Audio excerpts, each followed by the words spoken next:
Hi friends, நான் இந்த வீடியோவில் உங்கள் கூட ஷேர் பண்ணிட்டு இருக்கிறது சண்டே நம்ம வீட்டோட லன்ச் மெனு தாங்க. சண்டேனாலே நான்வெஜ் தான். இந்த வாரம் பார்த்திங்கன்னா நெத்திலியும் எறாவும் வாங்கிட்டு வந்திருந்தாங்க.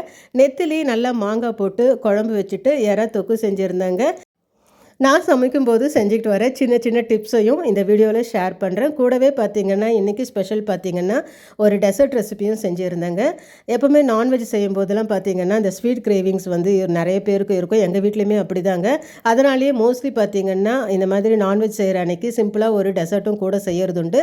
அந்த மாதிரி நேற்று பார்த்திங்கன்னா சாதாரணமாக சிம்பிளாக பால் வச்சு ஒரு டெசர்ட் தாங்க செஞ்சுருந்தேன். அதையும் இந்த வீடியோவில் நான் உங்கள் கூட ஷேர் பண்ணுறேன். மிஸ் பண்ணாமல் பாருங்கள். ஃபஸ்ட்டு பார்த்திங்கன்னா நெத்திலி குழம்பு தாங்க செஞ்சுட்டு இருந்தேன். நெத்திலி பார்த்திங்கன்னா ரொம்ப வந்து சாஃப்டாக இருக்கும். சீக்கிரமே அது வந்து உடஞ்சிடும். அது உடையாமல் நல்லா முழுசாக நம்ம வந்து குழம்புலேருந்து எடுக்கணுன்னா நல்ல குழம்பு எண்ணெய் பிரிஞ்சு மாங்காய்லாம் வெந்ததுக்கப்புறம் கடைசியாக பார்த்திங்கன்னா நெத்திலியை சேர்த்து ஜஸ்ட் ஒரு 2 நிமிஷம் இருந்தால் போதுங்க. ஜஸ்ட் ஒரு சின்னதாக ஒரு கொதி வர ஆரம்பித்த உடனே நம்ம ஸ்டவ்வை ஆஃப் பண்ணிவிட்டு குழம்பை மூடி வச்சிடலாம். அந்த சூட்லேயே பார்த்திங்கன்னா நெத்திலி வந்து நல்லா வெந்துடும். அதுக்கு மேலே நம்ம கொதிக்க வச்சோம்னா நெத்திலி எல்லாம் பார்த்திங்கன்னா உடஞ்சி போயிடும். ஸோ வந்து நெத்திலி குழம்பு செய்யும்போது இந்த ஒரு சின்ன டிப்ஸை மட்டும் ஃபாலோ பண்ணிக்கலாம். அதே மாதிரி ப்ரானும் பார்த்திங்கன்னா எறாவும் பார்த்திங்கன்னா அதோட குக்கிங் டைம் வந்து ஒரு 8 to 10 நிமிஷத்தில் குக் ஆகிடும். அதனால் பார்த்திங்கன்னா நம்ம மிளகாத்தூள், வெங்காயம், தக்காளி எல்லாம் சேர்த்து அந்த பச்சை வாசனைலாம் போய் எண்ணெய்லாம் நல்லா பிரிஞ்சு தொக்கா வந்ததுக்கு அப்புறமா கடைசியாக நம்ம எறாவை சேர்த்துட்டு ஒரு 5 நிமிஷம் மூடி வைக்கலாம். 5 நிமிஷத்தில் பார்த்திங்கன்னா இந்த எறா வந்து முக்கால்வாசி நல்லா குக் ஆகிடுங்க. அதுக்கப்புறம் நம்ம வந்து பெப்பர் சேர்த்து நல்ல பேலன்ஸ் இருக்கிற ஒரு 3 to 4 மினிட்ஸ் பார்த்திங்கன்னா ஹை ஃப்ளேமில் வச்சு நல்லா இந்த மாதிரி வந்து நம்ம அடி பிடிக்காமல் நல்லா சுருளை பெரட்டி எடுக்கலாம். ஃப்ளேம் பார்த்திங்கன்னா நல்லா ஹை ஃப்ளேமில் வச்சு நம்ம சுருளை பெரட்டும் போது பார்த்திங்கன்னா இந்த எறா தொக்கோட டேஸ்ட் ரொம்ப நல்லாயிருக்கும். இதை இரும்பு கடாயில் செய்யும்போது இன்னுமே சூப்பராக இருக்குங்க.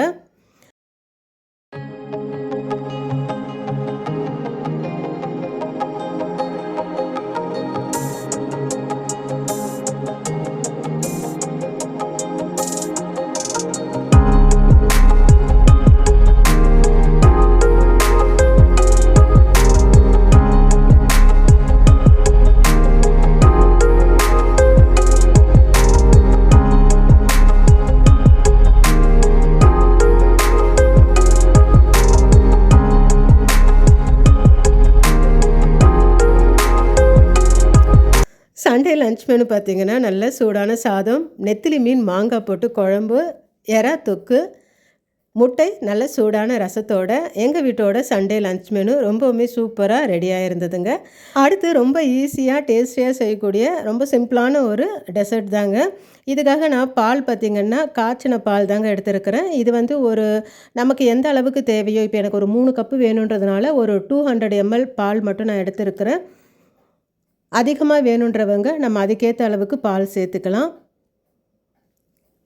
இந்த பால் பார்த்திங்கன்னா நல்லா கொதி வர ஆரம்பிக்கட்டும். இதுக்கு ஒரு 3/4 கப் அளவுக்கு நான் சர்க்கரை சேர்த்துருக்குறேங்க. சேர்த்து நல்லா கலந்து விடலாம். இந்த பாலும் சர்க்கரையும் நல்லா கொதித்து வரட்டும். அடுத்து பார்த்திங்கன்னா ஒரு 1/2 கப் அளவுக்கு பால் பவுடர் எடுத்துருக்குறேங்க. நம்ம 10 ரூபா பேக்கெட் மில்க் பவுடர் கிடச்சா கூட அதை கூட ஒரு பேக்கெட் சேர்த்துக்கலாம்.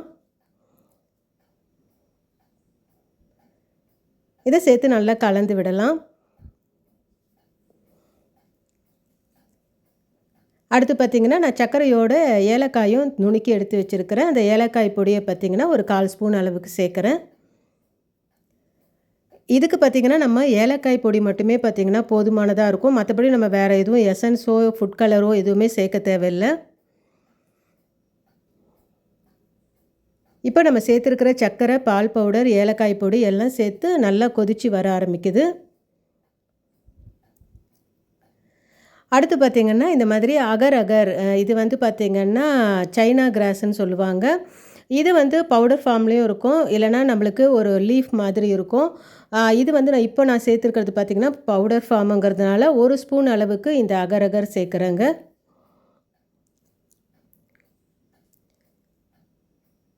சேர்த்து இதையும் நல்லா வந்து கைவிடாமல் கிளறி விடலாம். இது சேர்த்த உடனே பார்த்திங்கன்னா நல்லா திக்காக ஆரம்பிக்கும். அதனால் கைவிடாமல் கட்டிப்படாமல் ஒரு விஸ்க் இருந்தால் அதில் கூட அடித்து நல்லா நம்ம வந்து கலந்து எடுக்கலாம். ஒரு 2 to 3 நிமிஷத்துலேயே பார்த்திங்கன்னா நல்லா இந்த அளவுக்கு திக்காக ஆரம்பிக்கும்.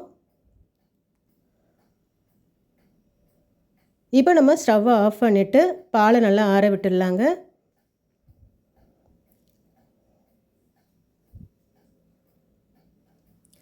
இப்போ பால் நல்லா ஆறிடுச்சுங்க. இந்த மாதிரி நல்லா ரூம் டெம்பரேச்சர் வந்ததுக்கப்புறம் நம்ம இந்த மாதிரி சின்ன சின்ன கப் எடுத்துக்கலாம், இல்லைனா கிளாஸ் இருந்தால் கிளாஸ் எடுத்துக்கலாம். அதில் கொஞ்சமாக நெய் தடவி வச்சுருக்கிறேன். நம்ம ஆற வச்சு எடுத்து வச்சுருக்கிற இந்த பாலை அதில் சேர்த்துக்கலாம்.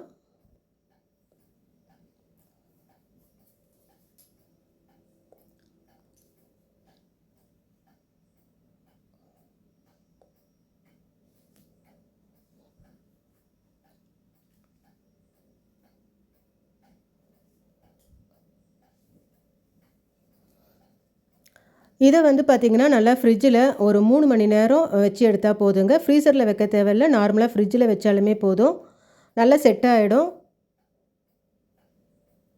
ஒரு ஸ்பூன்லேயோ இல்லை கத்திலையோ நம்ம இந்த ஓரங்களை நல்லா கீறி எடுத்துட்டு டிமோல்ட் பண்ணோம்னா பார்த்திங்கன்னா நல்லா ஈஸியாக இது கப்லேருந்து வெளியே வருங்க. ரொம்ப ஈஸியாக வெளியில் வரும். இது பார்த்திங்கன்னா நமக்கு சாப்பிட்றதுக்கு சிம்பிள் மாதிரியே இருக்குங்க. நல்ல டேஸ்டியான, ரொம்ப ஈஸியாக செய்யக்கூடிய இந்த டெசர்ட் ரெசிபி பார்த்திங்கன்னா இந்த மாதிரி நிறைய வேலை இருக்கிற சமயத்தில் நம்ம இந்த மாதிரி சிம்பிளாக செஞ்சு கொடுக்கலாம். ரொம்ப டேஸ்டியாக இருக்கும். இந்த மாதிரி இன்ட்ரெஸ்டிங்கான வீடியோஸ் உங்கள் கூட ஷேர் பண்ணுறேன். நம்ம சேனலை சப்ஸ்கிரைப் பண்ணி வச்சுக்கோங்க. இந்த வீடியோ உங்களுக்கு பிடிச்சிருந்துச்சுன்னா லைக் பண்ணுங்கள், கமெண்ட் பண்ணுங்கள், ஷேர் பண்ணுங்கள் ஃப்ரெண்ட்ஸ். மறக்காமல் சப்ஸ்கிரைப் பண்ணி வச்சுக்கோங்க. தேங்க்யூ.